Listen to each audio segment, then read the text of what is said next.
August 1వ తారీఖున అనంతపురం జిల్లా హిందూపురం కొత్త జిల్లాలో మడకసిర నియోజకవర్గానికి చంద్రబాబు నాయుడు గారు ప్రజావేదిక కార్యక్రమానికి రావడం జరుగుతుంది.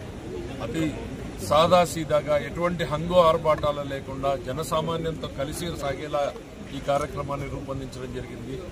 ఆ పల్లె వాసులతోటి పల్లెల్లో ఉన్నటువంటి వివిధ రకాల సమస్యల్ని తెలుసుకునే దానికోసం ప్రజా స్పందనని తెలుసుకుంటూ ప్రజల మనోభావాలకు అనుగుణంగా ప్రభుత్వ పాలసీలను రూపుదిద్దే రకంగా ఈ ప్రజావేదిక కార్యక్రమాన్ని రూపొందించుకోవడం జరిగింది.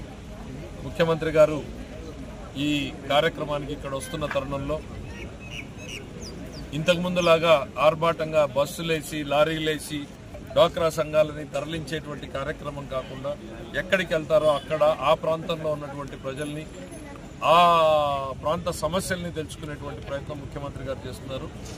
గతంలో ఎవరు కూడా చేయనటువంటి రకంగా హంగు ఆర్భాటాలకు దూరంగా చేస్తున్నటువంటి ఈ కార్యక్రమం మంచి ఫలితాలను ఇస్తుందని ఆశిస్తాం. ఇప్పటికే 1 నెల సాగింది, ఇది 2వ నెల ఈ మడకసిర నియోజకవర్గంలో చేర్చుకోవడం అనేటువంటిది ఎంతో సంతోషకరమైన విషయం. దీంట్లో ప్రధానంగా గ్రామస్తుల పాత్ర ఎక్కువ ఉంటుంది.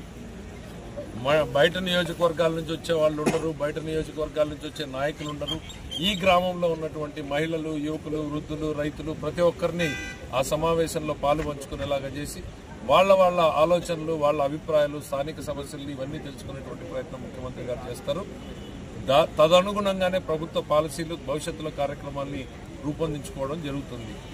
దాన్ని ఖచ్చితంగా ప్రజలందరూ కూడా సద్వినియోగం చేసుకోవాలని కోరుతున్నాం. అట్లానే దానికి స్థలం కూడా గ్రామం మధ్యలో, ఊరి మధ్యలో అందరికీ అనుకూలంగా ఉండేటువంటి గుడి పక్కనో, బడి పక్కనో, గుడిలోనో, గుడికి అనుకూలం పక్కనో ఇట్లాంటి స్థానాల్ని ఏర్పాటు చేయడం జరుగుతుంది. చక్కటి ప్లేస్ని ఏర్పాటు చేసుకోవడం జరిగింది. తప్పకుండా ఈ కార్యక్రమం విజయవంతం అవుతుంది.